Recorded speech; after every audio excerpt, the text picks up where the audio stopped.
Ya, bismillah wassalatu wassalamu ala rasulillah wa asyhadu an la ilaha illallah wa asyhadu anna muhammadar rasulullah.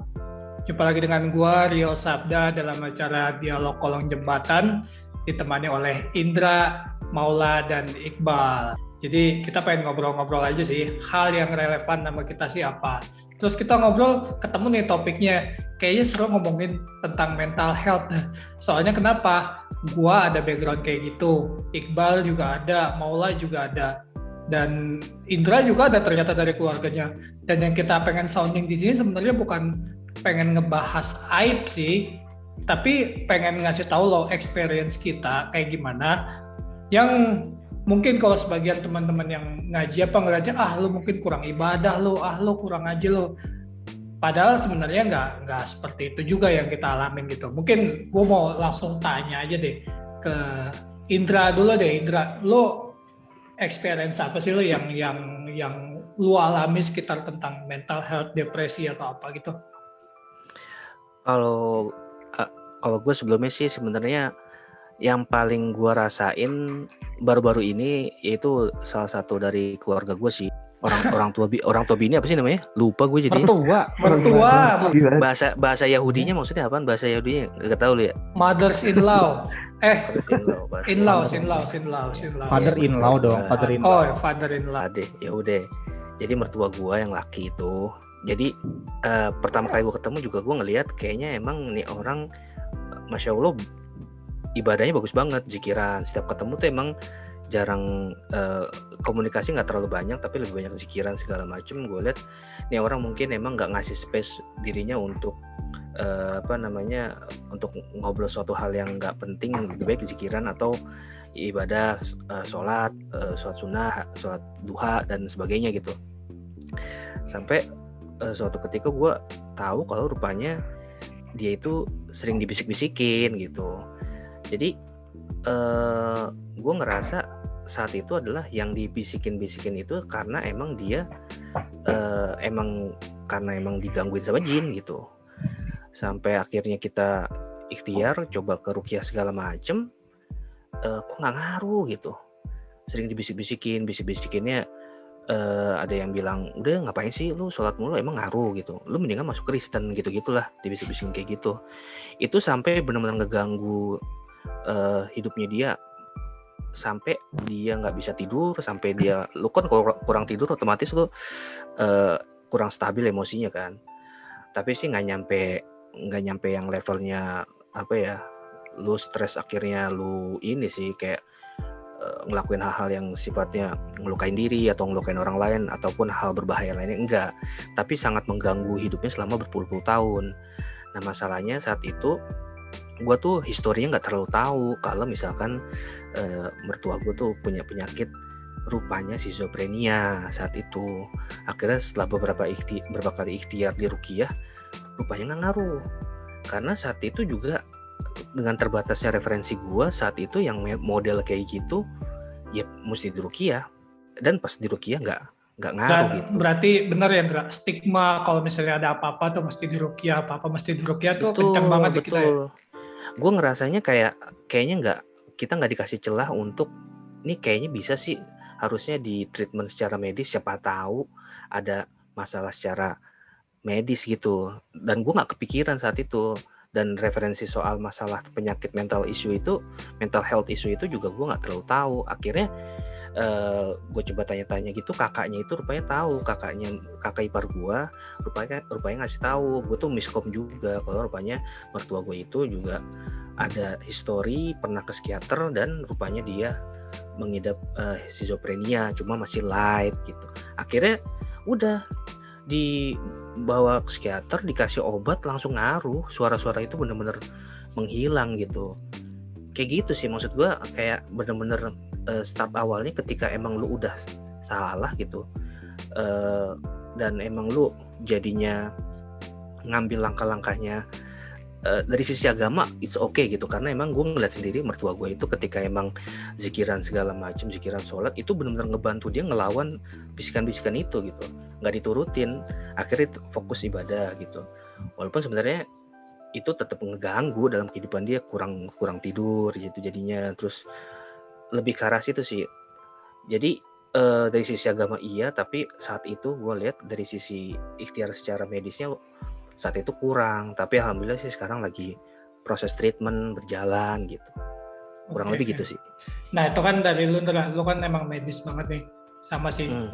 Terus lu cerita kan larinya ke spektrum ujung satunya lagi tuh, yaitu mainnya di metafisik.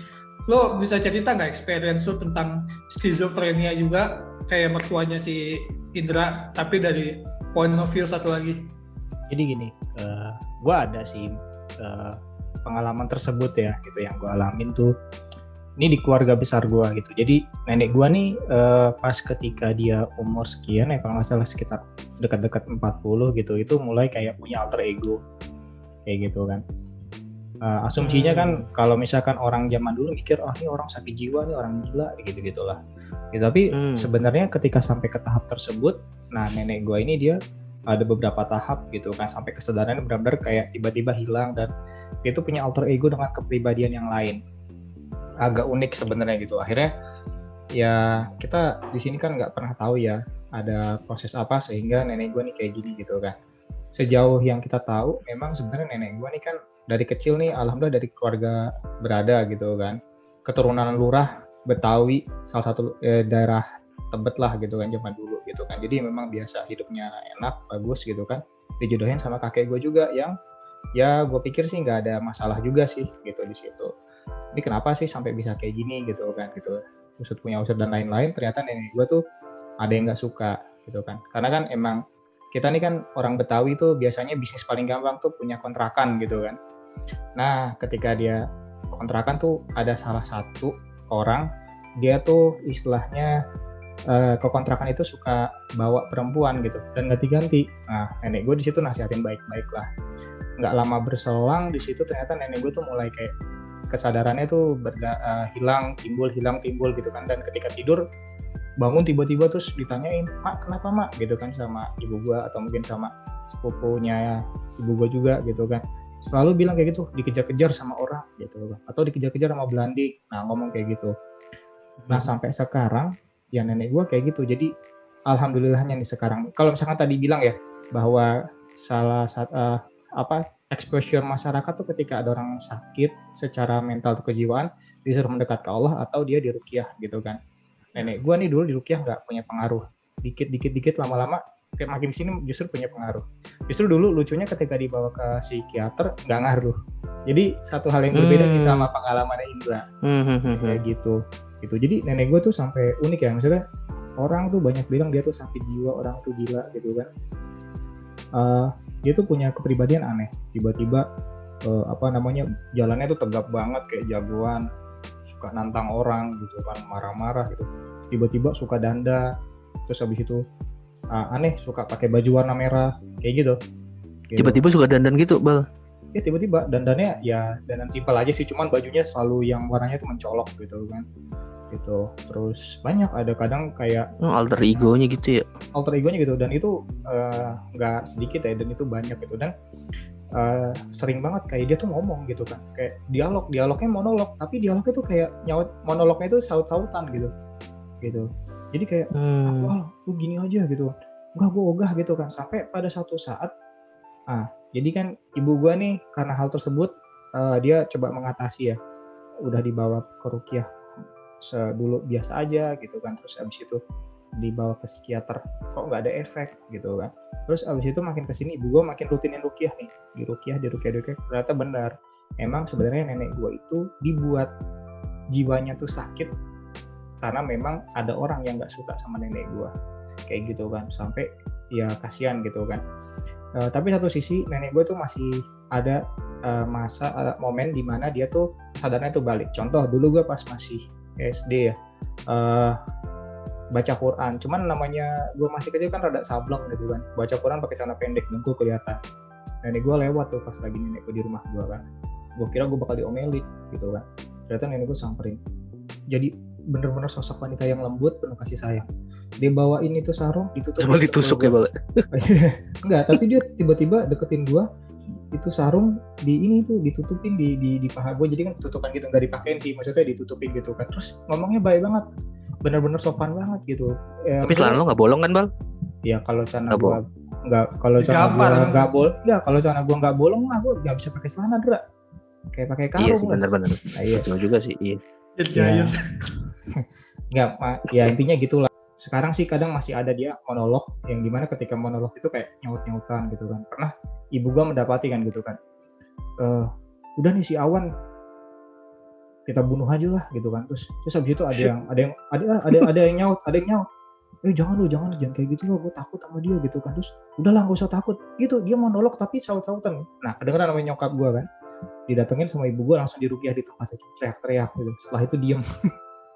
Gitu. Itu mungkin maksudnya satu hal yang istilahnya completely different sama experience-nya Indra. Itu kalau dari gua sih. Tapi Bal, sampai state nenek lo itu kan sempet stres kan, pasti kayak gitu. Stres nggak sih kayak begitu nenek lo? Ya nenek gua sih stres. Nah kayak gitu tuh sempet ada dari keluarga, ada treatment medis kayak gitu nggak sih? Kayak penenang apa segala macam gitu. Karena kan pasti ketika berpuluh-puluh tahun dihantam kayak begitu, kiriman kayak begitu, terus pasti berdampak ke psikologinya, dan ketika udah masuk psikologinya ada peranan medis harusnya di situ. Ada Dra. Gimana? Ada. Jadi kan dulu di awal-awal tuh ya namanya masih banyak yang belum mengetahui ya, ada sebuah penyakit mental gitu kan. Iya, tapi penyakit mental ada grade-grade-nya ya. Nah, terus ini ya udah dibawalah gitu kan dia ke psikiater, tapi sebelumnya di awal-awal sih kalau nggak salah dibawa ke ustadz atau dibawa ke orang pinter gitu katanya gitu. Tapi akhir-akhir ini ya hal-hal tersebut udah kita tinggalin dan kita full insya Allah ruqyah syar'i. Nah sebelum ini sekitar beberapa tahun lalu pernah ya nenek tuh masuk dimasukin ke RSJ juga pernah sih kalau nggak salah gitu, tapi akhirnya dibalik lagi, kita tarik lagi, kita nggak taruh di sana. Nah kalau gue nih, gue emang dari orang tua gue sih, gue skizofrenianya medis sih. Cuman experience-nya sedikit banyak dia sampelnya tuh dari kayak lo berdua gitu, Baldra. Jadi kayak apa tuh? Jadi kayak nyokap gue nih emang kan kalau misalnya skizofrenia tuh nggak tahu, kalau misalnya Iqbal tadi kan kayak kalau gue lihat tiba-tiba ya. Jadi pas di umur 40 dia refleks tiba-tiba berubah gitu loh. Itu kan itu kayaknya salah satu indikasi kuat bahwa adanya main di metafisik kan. Sedangkan kalau kayak mertua lu enggak, kalau misalnya kayak nyokap gue juga, itu gradually udah mulai kelihatan gitu. Dari dia remaja, dia udah menarik diri dari pergaulan. Gue demennya di kamar aja, lampunya dimatiin kayak gitu. Kalau orang skizo udah pernah kelihatan. Nah kalau nyokap gue, dia tuh bukan, kalau lo kan cuma dibisikin doang. Nah kalau nyokap gue interaksi sama bayangan yang itunya, marah ke orang yang ngikutin dia kayak gitu loh, sampai banting-banting barang, ya rusuh lah pokoknya. Soalnya dia ada powernya kan, ya mungkin mirip-mirip si Iqbal, mirip banget sama Iqbal yang dia kalau lagi reda dia habis minum obat ya dia jadi completely different person. Tapi kalau misalnya lagi kumat ya tetap nyokap gue sih, cuman gue marah-marah, kadang kata-katanya juga lumayan parah gitu. Dan lagi-lagi orang tuh nyaraninnya ke biasa kan kita kan dari dulu kan bukan keluarga yang agamis banget ya, maksudnya ya udah gitu biasa aja. Terus mulai sekarang pada mulai belajar agama ya biasalah kena tren harus ruqyah dan lain-lain. Akhirnya ya berapa kali nyokap gue juga sempat di ruqyah gitu. Iya nih kayaknya mereka juga, ya emang gak ada efeknya cuy, kan kita dari awal udah tahu itu medis gitu loh. Jadi di ruqyah katanya obatnya disuruh stop karena ini ya di ruqyah dia malah makin parah. Maksudnya bukan parah teriak-teriak kayak si Iqbal misalnya pas di ruqyah gitu dia teriak, enggak, nyokap gue pas di ruqyah biasa aja. Kerasa enggak berasa gitu. Sama kayak mertua gue di ruqyah biasa aja. Iya, emang karena enggak ada apa-apa. Yang mual malah gue seriusan. Nah, masalahnya di lo kan tukang gambar, Dra, makanya banyak setannya. Pintu masuk setan banyak lu, Dra. Pintu masuk setan banyak di karir lu. Banyak gambar ini gue. Iya gitu, akhirnya yang bikin dia tambah parah tuh karena emang obatnya dilarang, obatnya disuruh stop gitu, dan diperkuat lagi dengan indikasinya genetik turunan dari kakaknya dia. Maksudnya turun lah sedikit banyak ke keponakan gua dan lain-lain kayak gitu sih sebenarnya. Jadi kalau dari gue sih sebenarnya juga pure medis sih. Dan nyokap gue tuh ahli ibadah banget, ahli tahajud, baca Quran. Iya, selesai sholat ya langsung ngumpat lagi loh. Chemical imbalance di otak kan udah berantakan Betul. kan. Jadinya ya gue udah nggak bisa bedain sih. Iya. Jadinya gue habis kelar sholat, mau gue habis salam, mestinya kan habis kelar sholat jiwa bersih ya kan nggak bisa dipungkiri lagi. Berarti ya emang kalau misalnya depresi dan lain-lain emang ibadah ngaruh, cuman di satu sisi ada juga loh yang nggak ketolong gitu dengan ya mungkin ibadah membantu nyokap gue sabar menghadapi musuh-musuh bayangannya dia ya, tapi nggak mengobati loh, kayak gitu sih. Nah nih sekarang nih Mola nih yang dari tadi diem aja, Mol, lu katanya pernah digangguin juga lo kayak. Iya, kalau gue sendiri sebenarnya dari tadi yang teman-teman cerita. Ini gara-gara bahasanya serius gak ada yang bercanda aja. Iya, ngeri soalnya pembahasannya mental health. Iya, betul Ibu. Lagi bahas orang tua terus dibercandain. Iya, kalau gue sendiri kan sebenarnya ngerasain apa ya? Pertama sih gini, gue nggak tahu itu isu mental ya. Cuman dari kecil kan gue kayak diganggu ya. Gue pernah pas kecil itu dengar suara-suara manggil gue maulah itu beberapa minggu, sampai gue nggak tahu waktu itu gue berhalusinasi atau apa. Itu ada semacam kayak api gitu, bulat, dan di depan mata gue langsung ada itu, dan di bulatan api itu tapi api sama cahaya gitu ya, terus tulisannya di bulatan itu Allah gitu. Nah itu ke depan mata gue, terus gue ketakutan kan, nyapaan, terus manggil maulah kayak gitu. John of Arc cerita lu nih. Lu kalau gaulnya di circle-nya Lia Eden langsung diangkat jadi. Diangkat malah bukan malaikat Jibril lagi. Mardigu aja gue tuh mau komen. Pernah jadi kaki tangannya Lia Eden kan dulu. Udah lanjut. Nah jadi dari sana gue inget deh pertama kali akhirnya gue kayak merasa ini apaan nih, gue stres itu nggak bisa tidur beberapa minggu gitu, dan akhirnya ketakutan banget. Pertama kali tuh di situ tuh pas kecil SD lah, gue lupa tapi kelas. Akhirnya gue inget tuh gue tidur aja sama orang tua, ketakutanmu tiap malam karena itu apa kayak gitu. Nah ya sampai akhirnya ya udah gue berjalan kayak gitu, dan lama-lama itu didiemin aja gitu malah didiemin aja gitu ya. Kalau yang itu didiemin aja, tapi itu jatuhnya kan gue stres ya, belum sampai ke kena mental. Gue ngebayangin sama orang tua biasa itu, nanti juga lama-lama biasa. Ketemu mau pinter katanya mau pinter. Jadi ada pinter. Mau pinter. Ya terus. Akhirnya kan ya berjalan dengan waktu, ya gue akhirnya ketemu hal-hal yang akhirnya ya banyak hal-hal mistis lah kayak gitu, yang tiba-tiba teman gue meninggal, gue didatengin dulu sebelum dia meninggal kayak gitu. Terus banyak korelasi istri gue pernah juga tuh, istri gue juga pernah kayak gitu. Dan gue kan bingung sendiri ya. Terus gue juga pernah cerita, gue pernah ngegandain duit gitu kan nggak sengaja tapi itu minta sama Allah gitu, gara-gara ada orang yang kayak butuh duit gitu kan. Terus gue di sholat Jumat itu gue doa zikir, terus minta ya Allah semoga duit ini jadi ada 2 gitu. Beneran pas habis sholat itu koin sih dulu 100 rupiah atau 50 rupiah ya, sepolos itulah anak kecil gitu. Waktu dulu gue mikir ini gue bisa berbagi. Tapi lu nggak kayak Jayan ngebohongin Nobita kan mau Jayan ada koin depan 1 50, belakang 50 jadi 2 gitu, 2 nilainya jadi 2 enggak ya? Enggak. Jadi Nobita beli es krim ya? Iya. Dan itu namanya bikin waktu itu gue kayak ya gue kaget, wah kok bisa. Tapi kagetnya gue itu kayak wah ini bener nih, Allah itu maha bisa segalanya lah, kun fayakun. Jadi gue lebih ke arah sana ya, sampai akhirnya ketemu hal goib itu ya, sampai gue pernah kayak akhirnya gegar apa ya, kalau bilang gegar iman bukan juga, tapi lebih gegar jiwa gitu.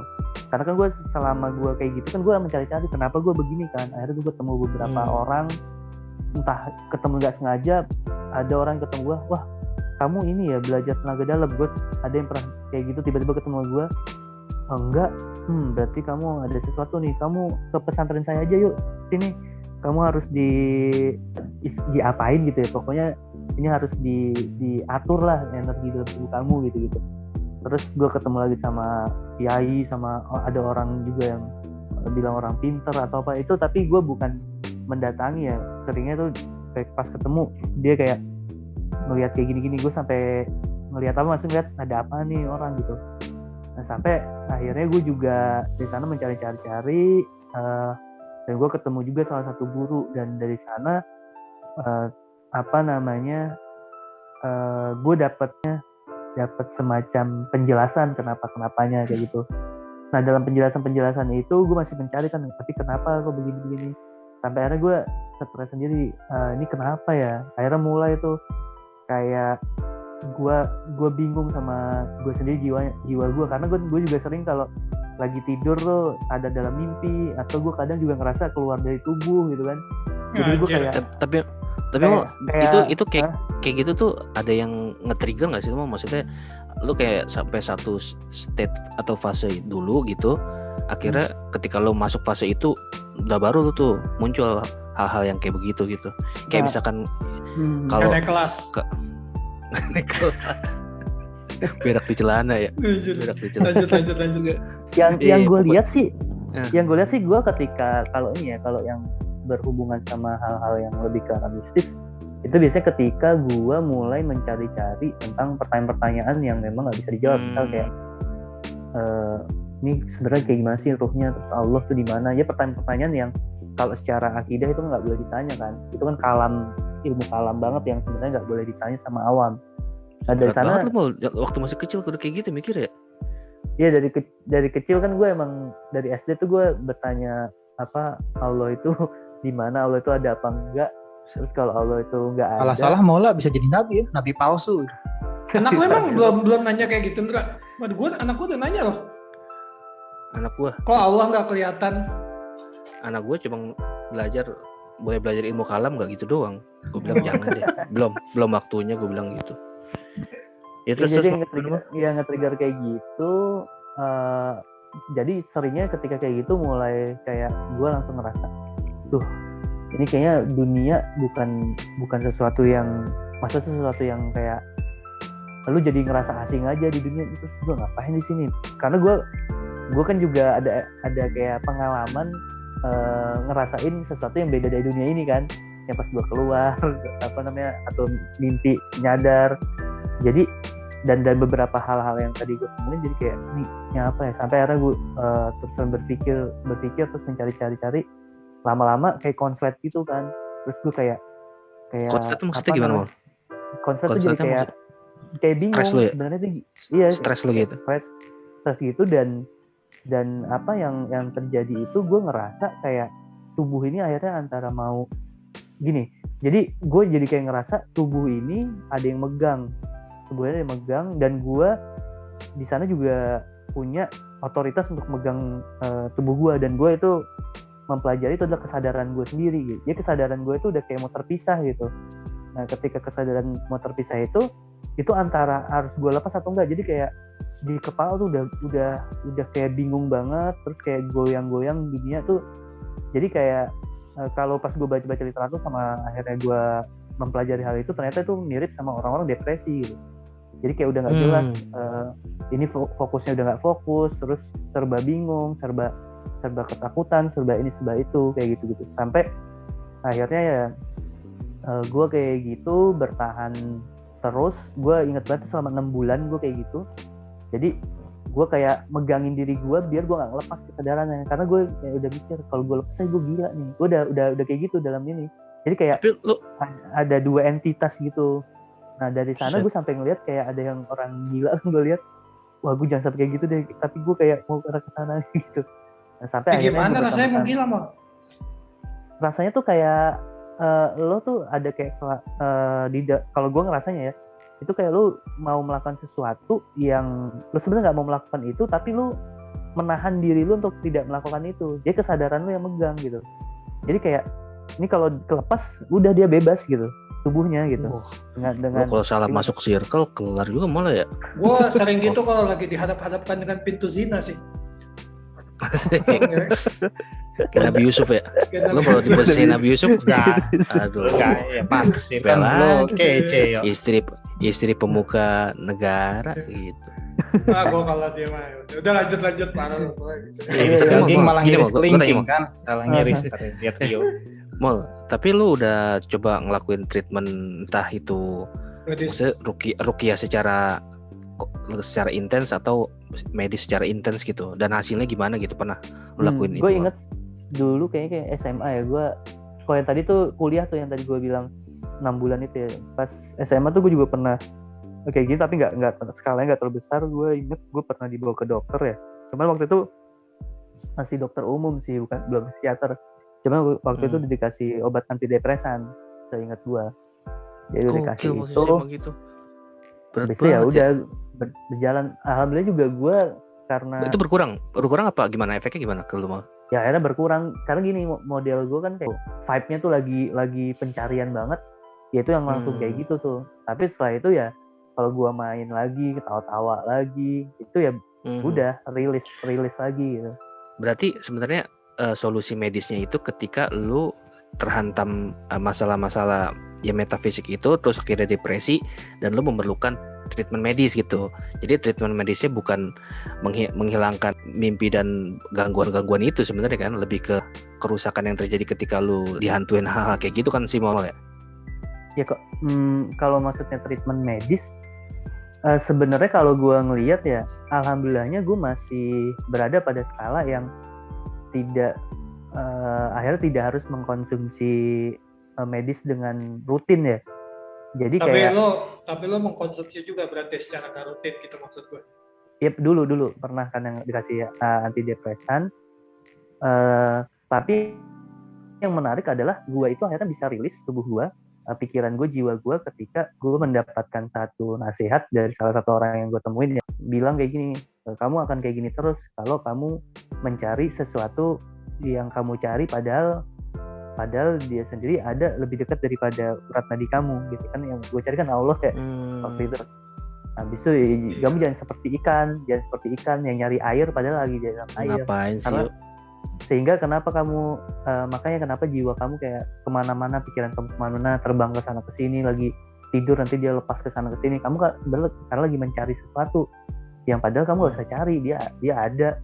Akhirnya dari sana gue nyadar bahwa berarti gue selama ini kayak tersesat sendiri, padahal Allah itu udah jelasin di firman-firman. Nah dari situ gue mulai tenang. Jadi gue juga ngelihat sebenarnya permasalahan orang itu yang menghadapi kayak mental health itu kadang berupa ada cobaan dari eksternal fisik dunia nih, kayak misalnya dibully lah, atau lagi ada permasalahan bisnis yang besar lah gitu, atau ada cobaan-cobaan apa ya. Ada juga yang kayak pencarian lebih internal, yang kalau nggak ketemu sama jawaban atau guru-guru yang bener gitu ya, itu bisa jadi juga masalah. Makanya banyak orang kayak mau nyari sakti jadi sinting kayak gitu-gitu. Itu kan berarti dia nyari permasalahan depresinya itu gara-gara ya di dalam, kemelut yang di dalam. Dan gue lebih cenderung yang kemelut di dalam kayak gitu. Alhamdulillahnya ya dulu alhamdulillah gue berpegang waktu itu. Tapi lu nggak jadi freak gitu kan mulai? Padahal waktu kuliah gue ketemu lu kayak anak masjid gitu, gila. Wah gila. Itu kedok doang. Iya. Terus dalamnya gini, tuh kan gue ngobrol tuh kan, kemarin gue ketemu sama Seto, gue ngobrol tuh, wah gue sekarang bikin podcast sama Mola gitu. Wah Mola sekarang alirannya agak ini ya, gue bilang eksentrik gue gitu. Oh padahal dulu gue liat anaknya IM banget gitu, IM waktu kuliah. Terus kata marketers dari dulu internet marketers dia. Terus tapi Seto komennya gini, gue kalau ngeliat si Mola dari awal kayaknya guts gue udah mengatakan dia kayaknya garis muka lu atau apa, atau cara pandang air muka. Iya. Garis muka. Emang muka bergaris-garis. Gitu. Tapi mau ketika lu yang dapat gangguan kayak gitu kan, kebanyakan orang yang ketika sampai itu hantem banget mentalnya dia, terus akhirnya dia secara personality juga jadi aneh gitu ya. Gimana lu nyikapinnya saat itu? Alhamdulillahnya gue ngeliat salah satu kemampuan gue itu kan bisa menempatkan masalah pada tempatnya gitu ya. Masih, Jadi tapi maksudnya sebenarnya di gue pojokan dari gue pojokan sendiri menangis sih malah sebenarnya. sedih nangis. Ya, dan gue akan cerita itu ke orang-orang yang maksudnya juga sefrekuensi dan ngerti gitu. Jadi ya Iqbal lu juga inilah apa namanya, dia mengikuti perjalanan gue lah, dan karena dia juga ada Asik. mirip-mirip juga kan. Jadi gue itu dulu jadi semacam orang-orang kayak gue ini dulu punya perkumpulan gitu di Indonesia. Bukan Indonesia, jadi orang-orang Indonesia yang punya masalah ini berkumpul pada satu forum, satu komunitas. Jadi gue punya teman bicara. Namanya komunitas apa? teman Komunitas apa, Mul? Zaman ada dulu komunitas belum X. ada komunitas Komunitas X, X. nggak boleh disebut. Sekarang sebenarnya Komunitas namanya X. banyak banget disebut-sebut. Di Apaan? Apaan itu? Komunitas X. Jangan disebut. ya komunitas orang-orang yang kayak begitu deh punya permasalahan tuh yang sekarang Indra keenam ya, teman-teman Indra gue keenam ya. teman-teman ada Joshua gua- juga di situ. teman-teman gue yang kayak Joshua. gitu, yang tadi yang udah sekarang udah jadi Suruh dukun minum lah, Tisari ya? jadi Jadi penyembah dukun. jadi penyembah aliran kuno lama kayak gitu-gitu. Berarti termasuk penyembah galon juga ada di situ mulai. Busi Nggak motor ada, cuy, nggak ada. penyembah busi motor. Ya jadi kalau tadi pertanyaan Indra, ya akhirnya gue kayak punya tempat saluran inilah ya, saluran yang bisa berbagi, dan itu alhamdulillah Iya, membantu, iya. walaupun ujungnya itu Benar, adalah benar. permasalahannya ujung-ujungnya yang bertentangan sama akidah tuh banyak, dan gue juga sempet kayak konflik sama orang-orang di sana ya, karena udah Udah pada serong nggak- ya, udah pada serong yang Iya, lainnya Mul ya. jadi tiba-tiba aja ngasih tauin gue kayak Nabi Muhammad itu nabi palsu, dia ngajak kepada ketidakbenaran. Gue udah Buset. ketemu nih Buset. di alam dimensi ini, gue ketemu sama Nabi dia sama siapa? tetua mana, terus perkumpulan apa. Jadi gue dikasih faktanya begini-gini. Ayo Mul, kita harus keluar dari dogma-dogma kayak gini. Berak Nah jadi gitu-gitu gue udah wah, Dogma Dra, musuhnya Kamen Rider Dra. gue udah nggak Dogma, ini, alhamdulillah Badan. kan waktu itu gue Lupa gue ya. lagi ngaji salafi Gorgon kuat kali juga Gorgon. kan. Lu lagi ngaji apa? Ngaji salafi Wih. lagi kuat tuh. Jadi Oh, lagi maksudnya masih kehantam dalil. Hmm. Tapi itu alhamdulillah gue juga Tapi itu bersyukur jadi benteng ya Mul ya. adanya- Jadi benteng Dua ya. coy. Ngaji Salafi Salafi itu kuat, kan- IM juga gile. salafi hybrid. itu kan hitam putih kan, hitam putih. Jadi ketika ada kayak gitu bagus, hitam putih akhirnya ngelihatnya. Kalau gue dulu ikut yang lebih nyantai mungkin akan benar juga, ini kan pasti ada hikmahnya nih, bisa jadi kayak gitu-gitu kan. Tuh Dra, penting Dra, ngaji tauhid lu, remehin Nah, anjir. iya. Sebelum mau yang sufistik itu dia ngaji tauhid dulu Dra. Hati-hati Iya. lu. Hybrid jadinya. Ya itu sih apa Evolve, namanya, pengalaman Oh, gue terhadap Mauhid, mental itu mauhid. ya, karena hal-hal yang Mola tauhid, hal goib dari kecil, terus ya itu pencarian akhirnya mola lebih HID. berkonflik di dalam gitu ya kalau gue kayak gitu. Iya, Benar menarik, juga ya. menarik. Pembicaraan Lebih mulai kompleks tentang- Iya kompleks ya, tentang apa? Berbicara tentang kejiwaan batin di dalam juga ya. Tapi gue boleh berasumsi gini nggak Mo? Ini asumsi ngejudge mental gue aja. Lo kan tau lah gue orangnya mainnya rasional banget ya. Kelihatan sih lo menceritakan ada metafisik dan lain-lain tuh. Gue percaya juga, lo nggak mungkin bohong. Cuman kalau gue lihat, kayaknya gue butuh lo dibawa ke psikiater dulu, lo menjabarkan. Gue terima sih maksudnya, iya ini semua metafisik. Tapi kalau misalnya mau pakai kacamata rasional, gue kayaknya perlu lo kayaknya perlu dibawa ke psikiater dulu. Baru kalau misalnya dia clueless menjelaskan itu, ya kita baru boleh main itu. Kalau gue sih ngeliatnya gitu, tapi so far gue percaya aja sih, maksudnya ya kan lo sama gue kan temenan udah lama ya, maksudnya jadi gue terasa. Tapi kan banyak orang yang kalau misalnya orang lain yang cerita itu ke gue bakal skeptis. Lo ngerti gak sih maksudnya? Iya, Iya, ngerti paham. gue. Dia sama kayak Indra lah waktu gue ceritain. Iya. Iya, jadi kalau gue sendiri sebenarnya gini, akhirnya gue sekarang di tahap ini ngelihat pengalaman kemarin adalah pengalaman yang gue bisa bilang itu pengalaman sangat subjektif terhadap diri pribadi gue, dan sebenarnya ketika ini adalah satu perjalanan kita untuk menuju Allah, ya maksudnya mendapatkan ridho Allah, surga neraka, itu nggak penting. Akhirnya gue juga kalaupun itu dibilang penyakit, ya penyakit aja. Jadi gue udah masa bodoh sebenarnya dengan hal itu. Cuman tadi dari pertanyaannya kan sebenarnya mental health issue gue dari mana gitu, dari yang kemarin itu. Dan gue udah anggap itu sebagai perjalanan yang udah gue alhamdulillah lewatin, dan gue anggap itu udah nggak penting. Kayak gitu, udah nggak penting. Jadi kalau sekarang misalnya kayak ada halusinasi atau misalnya kayak gitu-gitu emang lagi, masih ada sampai sekarang? Nggak ada kan? Lebih ke dikit-dikit sih, cuman dikit-dikit itu kayak maksud gue jadi merasa lebih dewasa aja ketika ketemu kayak gitu, kayak oh ya udahlah. Kalau dulu kan gue lebih kayak dipikirin, wah ini ada apa nih, ini pasti ada sesuatu nih, kayak jadi yang kayak gitu-gitu. Jadi gue kayak melakukan kausalitas di mana sebab akibat di goib gitu. Oh sekarang mah gue lebih akan cenderung memakai kausalitas yang fakta-fakta aja gitu. Maksudnya realistis aja mau gitu ya.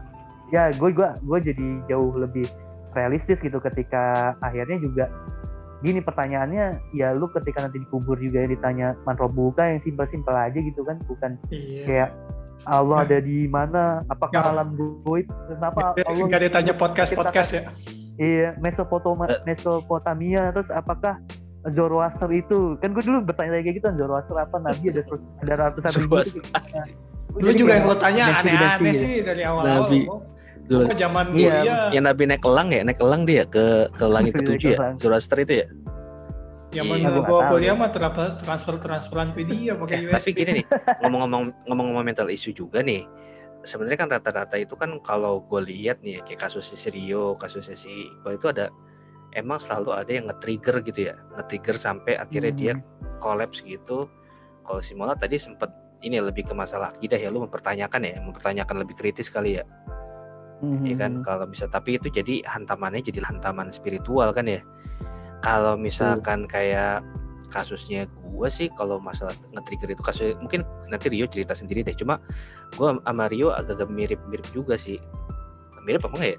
Mirip itu sama. Cuman mungkin kalau trigger mertua lo kan kita nggak tahu. Maksudnya kalau trigger mertua gue dari kemarin tuh gue kayak berusaha untuk ini sih, kayak mengambil kepingan puzzle dan bikin kesimpulan sendiri sama bini gue. Jadi intinya dia ada satu state di mana dia tuh tinggal sendirian di luar negeri, mertua gue. Terus dia tuh nggak ada temen. Tadinya ada temen, terus temennya nggak ada, dia di apartemen sendirian. Terus dia tuh jauh dari keluarga. Nah mertua gue ini tuh emang tipikal orangnya tuh emang kayak kurang bisa bersosialisasi gitu. Cuma padahal udah anak Amerika ya. Dia tuh dapat push dari perusahaan dia waktu dia kerja di situ di Australia itu, terus sama dia punya beban, dia nggak bisa pulang ke rumah ngejenguk anak istrinya gitu, karena emang kebijakan kantornya itu dia nggak ngebolehin dia liburan sampai, pokoknya kalaupun lebaran juga cuma dikasih waktu 2 hari gitu. Ya 2 hari waktu kan ngepres. Akhirnya sampai 5 tahun tuh mertua gue nggak pulang gitu. Ya itu trigger sih Indra. Tahu nggak lo sampai situ baru tuh antara realita dan kenyataan itu dia nggak bisa bedain. Dia sampai suatu hari dia pernah lagi di kamar gitu sendirian, itu hantaman itu pekerjaan segala macam, keluarga, mikirin anak lagi sakit. Waktu itu juga adik ipar gue sempat step, terus dia nggak bisa hadir di situ, hal-hal kayak gitulah berkecamuk semua. Sampai akhirnya dia pas lagi diem gitu, dia mau ngambil baju di lemarinya dia. Lemarinya itu kan kayak lemari kayak geser gitu ya, ada baju-bajunya. Tiba-tiba pas dibuka gitu ada popok bayi. Dia lihat kayak out of nowhere ada popok bayi. Terus pas lagi dia lihat ada popok bayi, kok ada popok bayi di baju kayak ginian.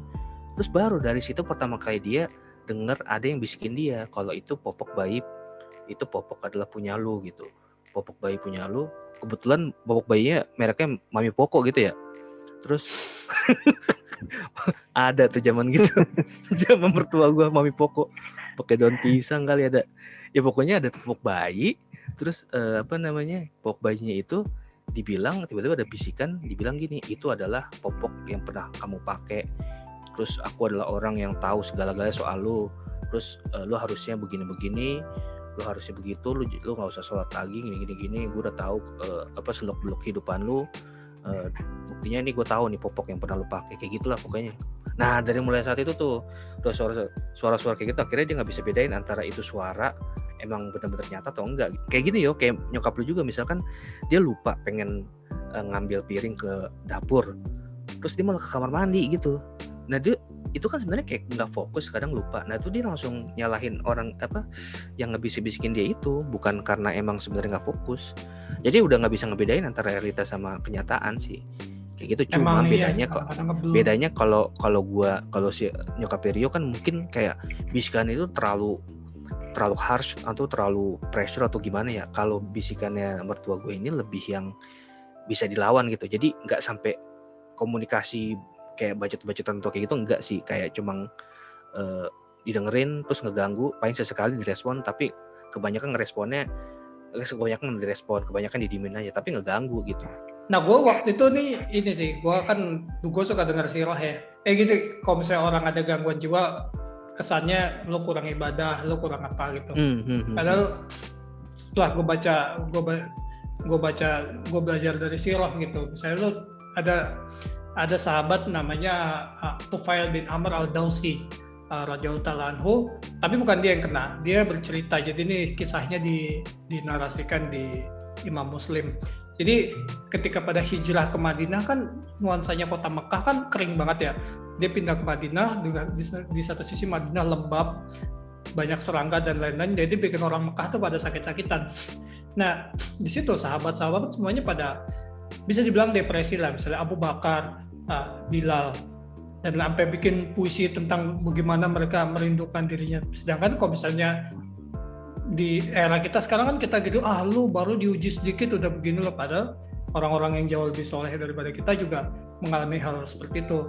Nah, kejadian yang paling parah, ya nggak mungkin kejadian di Abu Bakar dong. Kalau misalnya kejadian di dia udah nggak ada, jadi nggak mungkin karena dia kan orang nomor 2 setelah Nabi Muhammad kan. Jadi temannya si Tufail ini juga mengalami depresi. Orang yang hijrah dari Mekah ke Madinah, dia memotong tangannya sampai akhirnya dia mati. Nah, terus si Tufail ini mimpi, dia cerita temennya ini sudah diampuni dosanya sama Allah, tapi di akhirat nanti dia nggak punya tangan karena tangannya dia potong sendiri gitu. Akhirnya dia cerita ke Rasulullah, bahwa Rasulullah membenarkan adanya, dan itu kejadian di orang soleh loh, maksud gue. Di orang soleh ada juga kejadian kayak gini, maksudnya bagus sih kita sounding sih. Jadi kalau misalnya emang ada orang yang depresi kayak gimana atau enggak, itu ya jangan lo judge. Gue aja malas banget loh kalau dibilang, wah lu, aduh ya nih kerjaan gue lagi nih, sedekah bro, kayak ya lah masa gue mesti bilang cerita sedekah gue berapa, kan orang main gampang aja ngejudge kayak gitu sih. Jadi gue kayak ngasih sampel sahabat ini bahwa kalau misalnya orang keinginan bunuh diri dan lain-lain itu emang udah ada sesuatu di otaknya gitu, bukan karena dia kurang ibadah dan lain-lain. Dia mau ahli ibadah kayak apa, kalau misalnya kimia di otaknya nggak diberesin, ya jebret juga gitu. Dan itu kan sebenarnya kayak di misalnya si Nabi Yakub alaihissalam sampai matanya buta ketika Nabi Yusuf. Iya. Itu kan dia buta karena apa? Dia kan grief loh, dia sedih, stres sedih tahun gitu. Berpuluh-puluh tahun ya. Bahkan grief kan istilahnya kesedihan mendalam ya. Itu sebenarnya menurut gua itu sunnah dari Nabi juga, ketika anak Nabi Muhammad mengubur 6 dari 7 anaknya kalau gua nggak salah ya. Yang terakhir sesaat sebelum dia meninggal kan dia ngubur anak yang laki-laki tuh. Ibrahim ya? Iya Ibrahim. Sampai matanya basah. Itu kan di grief, itu sunnahnya Nabi aja kayak gitu, masa kita bersedih nggak mau kayak gitu. Dan gue nanti Nabi dibilang ini ya, nabinya kurang iman loh gitu ya kan, kurang Rasulullah kurang sedekah. Sempat viral kan status kayak gitu, nggak boleh sedih kalau gini-gini ya. Itu bahaya banget. Itu oknum sih, maksud gue oknum. Cuman kan yang kenapa gue pengen bahas, karena orang-orang oknum gini yang viral kan di orang-orang gitu loh. Dan ini sih yang gue menarik, gue baru baca lagi tadi ya. Ternyata nih gue tahu dari Dr. Asim Yusuf, dan gue quick research saja ya. Ternyata tuh ada seorang, ya entah kalau polimet muslim, jadi orang yang pakar dalam segala itu, seorang si dokternya, gue lupa siapa yang nemuin, ketemu kitabnya orang ini di reruntuhannya Hagia Sophia waktunya zaman dulu ya. Kitabnya pengarangnya namanya Abu Zaid al-Balkhi, lo bisa cari itu. Dia ternyata sampai sama di kubu-kubu pemikir akademis di bidang psikologi sampai bilang ini nggak mungkin nih ada tulisan kayak gini gitu. Intinya dia menceritakan pencapaian psikologis di modern saat ini. Jadi bikin mereka nggak percaya ini pasti ditulis zaman sekarang, nggak mungkin, sampai di riset berbulan-bulan sampai akhirnya salah satu, gue nggak hafal nama-namanya ya, dia komen kalau misalnya ini benar, ini kita harus nulis ulang sejarah perkembangan psikologi di dunia, maksudnya ternyata source-nya ada yang menemukan lebih dulu loh. Nah, namun mungkin sayangnya mungkin karena emang entah diserang sama bangsa Mongol atau apa kali ya, makanya mungkin knowledge kita juga banyak yang hilang gitu. Akhirnya yang tersisa sekarang dari yang terkenal kan justru dari kubunya Imam Al-Ghazali itu, maksudnya pendekatannya kan larinya ke spiritual semua gitu, nggak menempatkan dalam sudut pandang medis gitu. Mungkin Padahal sebenarnya kalau dideketin ke spiritual lagi nyambung juga tuh ya, maksudnya dalam hal nyambung depresi gitu ya. Gue kan suka nonton, jadi ada dokter di Inggris, dia ulama juga sih, tapi dia dokter kejiwaan juga, namanya Dokter Asim Yusuf. Dia ngejelasin tuh kapan lu harus mendekat dengan pendekatan agama. Misalnya, Dra, lu tadi ngasih contoh dia dibully, itu bisa lo masuk pakai pendekatan agama dan lain-lain. Cuman kalau pendekatannya yang udah, misalnya dia tanpa sebab dia udah kayak gitu. Saya kayak nyokap gua, ya itu kan ada triggernya, tapi kan bukan penyebab gimana gitu. Nah itu baru kita masuk pendekatan psikologis gitu. Karena ya jujur aja banyak juga orang-orang depresi sekarang, gue ngeliatnya simpel nih, orang dekat sama agama juga enggak gitu, ngerti gak sih lo? Kayak ini kenapa begini, padahal ya lu coba sholat dulu lah gitu. Gue tapi ada masalah juga nih, gue kan orangnya anxiety ya. Jadi gue kayak, gue bener apa enggak sih, gue kan paling malas gue kasih nasehatin orang kayak, udahlah nggak ada, Allah tuh nggak akan memberikan cobaan yang melebihi batasnya seseorang. Gue tuh sebenarnya takut banget sama ayat itu, makanya gue nggak mau nge-preach ayat itu, ngerti nggak sih lo? Kalau ada yang gitu ya gue bersimpati aja, gue tapi nggak mau ngomong gitu. Gue takut balik ke gue lo, ngerti nggak sih lo? Ya paham. Iya. Anjir serem banget. Gue paling takut itu. Tadi gue jadi ingetan tentang trigger ya. Jadi gue jadi ingetan kalau secara medis yang gue tahu yang namanya depresi kayak gitu, itu sebenarnya gak ada triggernya. Jadi dia ya tiba-tiba aja muncul gitu. Jadi emang satu penyakit gitu ya. Kalau misal depresinya karena sesuatu yang ada triggernya, itu emang kayak ada trigger. Tapi kalau itu nggak diperbaiki entah dari pendekatannya psikologi ataupun spiritual, ya nanti lama-lama kan secara mental dia akan kena kan ujungnya, lukanya karena makin gede gitu, karena sobeknya tuh dan dia makin gak sadar akan jadi kayak emang ada triggernya, korengnya makin basah.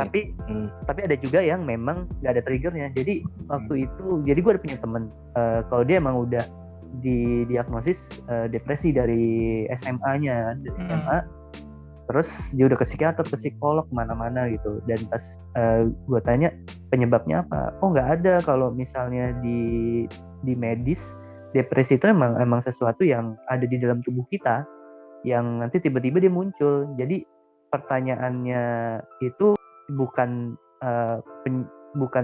apa penyebabnya, triggernya apa, tapi kalau depresi itu ya akhirnya di depresi apa yang dirasakan saat depresi itu yang nanti di treatment. Maksud gue tuh tadi yang kayak gitu, yang butuh intervensi medis dan lain-lain. Kan maksudnya ada yang kayak, aduh gue sedih nih, gue bangkrut misalnya, kayak gitu loh. Itu kan iya. Makanya maksud tadi gue nge-link sama ucapan Rio itu buat apa ya? Gue dapat info itu dari benar-benar orang yang memang sudah masuk ke medis, sudah ditangani sama profesional bertahun-tahun, dan dari sana gue jadi tahu bahwa memang kalau kita ngomongin depresi itu, kalau di terminologinya medis itu bukan sesuatu yang ringan loh. Ngomong depresi, trauma itu kayak satu definisi terminologi yang berat tuh kalau di medis ya. Jadi kalau ada orang yang dikit-dikit depresi nih gue, trauma nih gue, depresi nih, gue depresi nih. Itu nggak lagi sholat Jumat gebetan gue nggak masuk lagi gitu. Trauma mau dong berarti ya. Trauma depresi itu bagi orang yang benar-benar mengalami itu beratnya berat banget gitu. Dan memang bisa dibedakan mana ketika udah ngunjungin yang profesional, yang maksudnya baik itu psikolog, psikiater. Kan bedanya psikolog kan, psikiater cuman bedanya tuh yang psikiater bisa ngasih obat kan, karena mereka dokter. Yang psikolog kan nggak bisa ngasih kan, tapi secara treatment sama gitu. Nah kalau depresi atau mental health issue yang benar-benar memang ada seperti itu dan memang sudah masuknya ke wilayah otak atau organ, yaitu butuh obat. Jadi gini, analoginya tuh sama kayak orang lagi sakit TBC nih.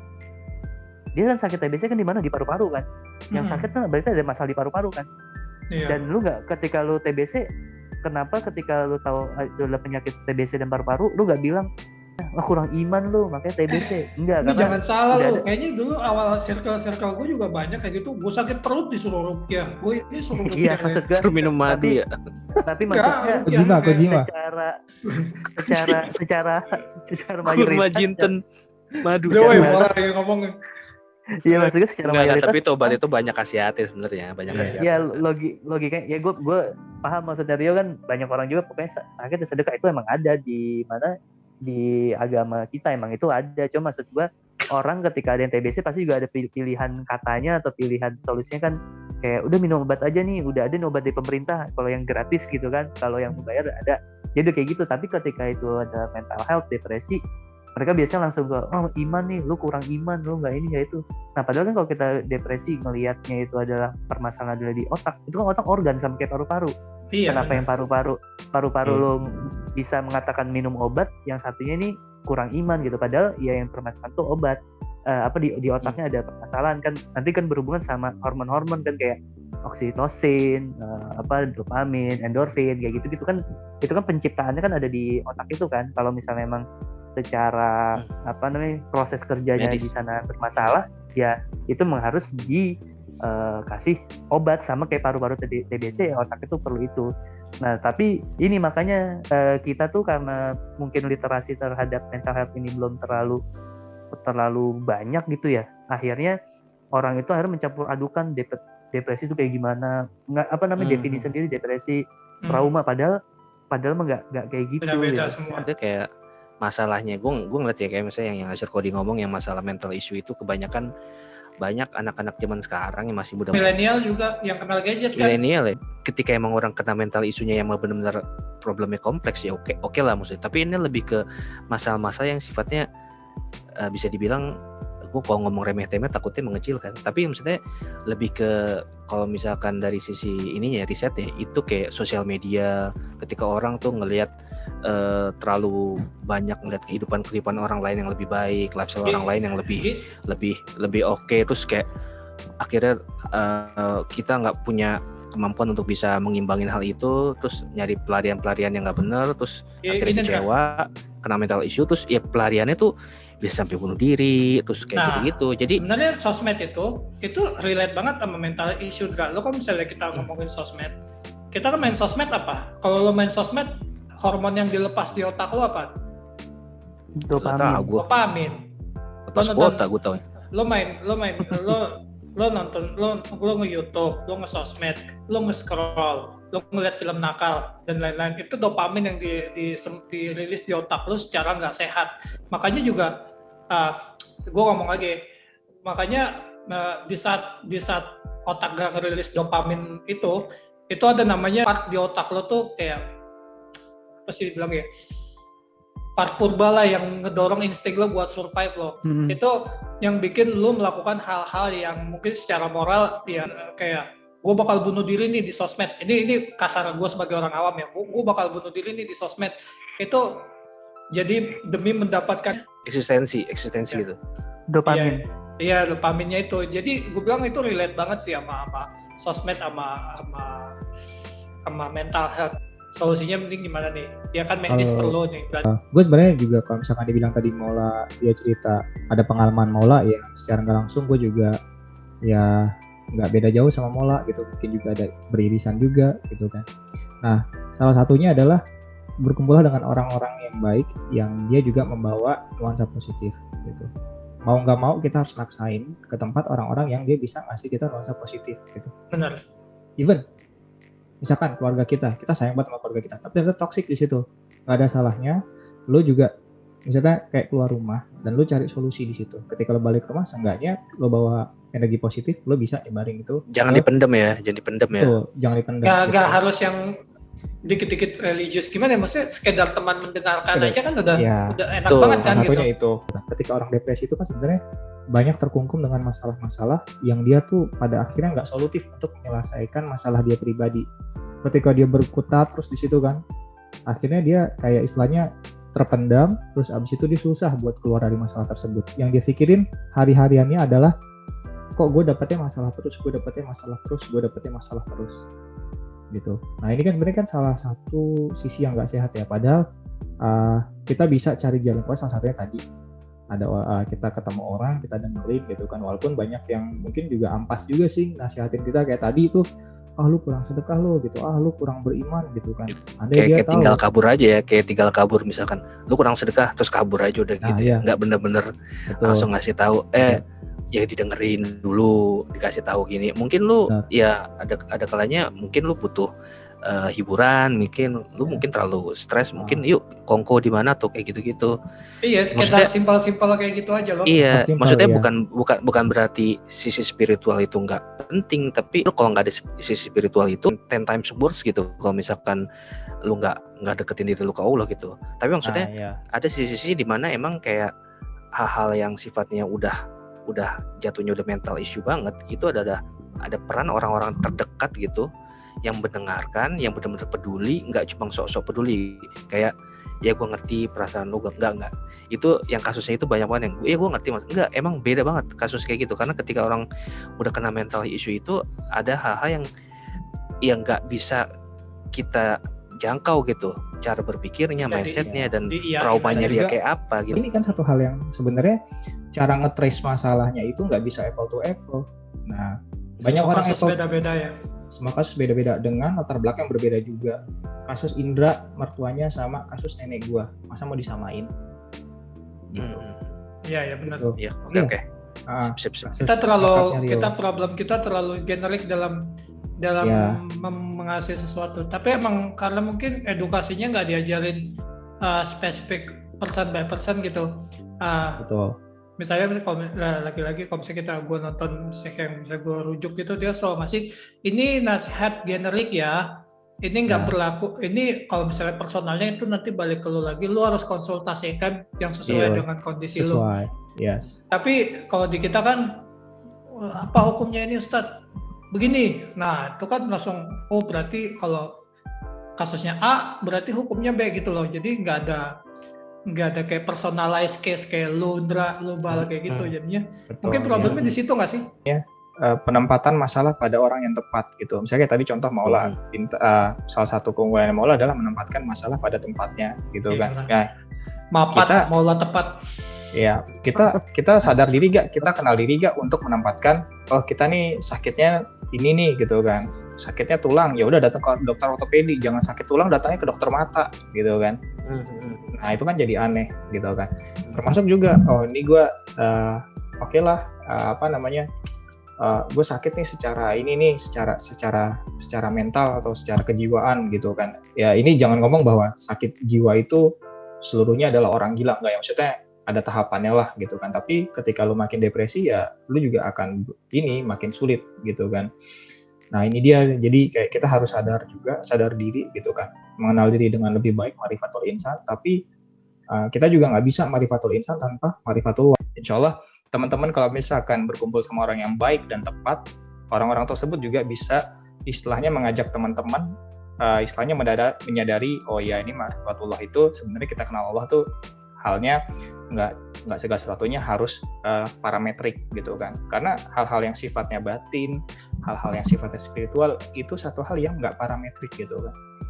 Gitu. Jadi nggak bisa diukur, nggak bisa dirasa, dan di luar dari kemampuan indera kita semua. Juga jangan sampai jadi orang, udahlah gue capek sholat, gue capek ibadah, mendingan gue keluar dari jalan kayak gini gitu kan. Dan ya ketika di luar dia ngomong jalan ini salah, jalan ini sesat gitu kan, Islam kagak bener, kagak beres gitu. Sebenarnya yang Iqbal bilang nih, ya maksudnya kalau lu butuh base dari history, Hudzaifah bin Yamamah itu orang tuanya terbunuh waktu perang Badar atau perang Uhud, gue lupa. Dia juga sempat mempertanyakan gitu, nggak adil nih orang tua gue gini, kenapa yang gini. Muncul pertanyaan-pertanyaan kayak gitu dari salah satu orang yang top notch inner circle-nya Nabi Muhammad loh. Maksudnya ya wajar ada kayak gitu, itu namanya manusia ya. Entah nanti dia bakal dikoreksi apa enggak ya, nggak apa-apa gitu. Cuman ya, muncul Nabi Ibrahim juga kan yang minta untuk menunjukin kebesaran Allah terus suruh menampakkan diri apa? Itu Nabi Musa apa Nabi Ibrahim? Itu Nabi Musa naik ke Gunung Tursina. Ya. Ya kayak butuh pertanyaan-pertanyaan kayak gitu lah maksudnya ketika ada Iya. ikhtiarnya 2 ya berarti ya, medical Biar sama dua, spiritual medical gitu. sama spiritual gitu. Nah, buat lo yang kagak sholat cuma mempertanyakan begini, ya udah lo sholat dulu lah, mendingan. Ya sholat Nggak usah hipster-hipsteran dulu. gitu. Jadi Iya kalau benar, emang ini yang kita komenin orang yang udah approach spiritual ya. Kalau Betul. misalnya kayak gitu-gitu mah yaudah Ya. sholat dulu aja lah, siapa tahu langsung Ya. beres masa lalu. betul. Hmm. Ya insya Allah Oke, pasti oke. Allah. Ya kayak tadi pengalaman Bantu lu juga lah. ya. Allah itu lebih dekat daripada urat nadi kayak gitu. Hmm. Sip, Oke, ternyata seperti siap. Oke, kira-kira begitu aja obrolan tentang masalah mental dari kami Dialog Kolong Jembatan. Kalau ada kurang-kurangnya, gue mohon maaf. Kalau misalnya ada yang punya ide next issue yang mau diomongin, yang asik. Oh tuh, ya boleh juga kalau tuh. yang asik diomongin boleh juga. Ya udah kita sudahin aja ya, udah malam banget. Oke, assalamualaikum warahmatullahi wabarakatuh.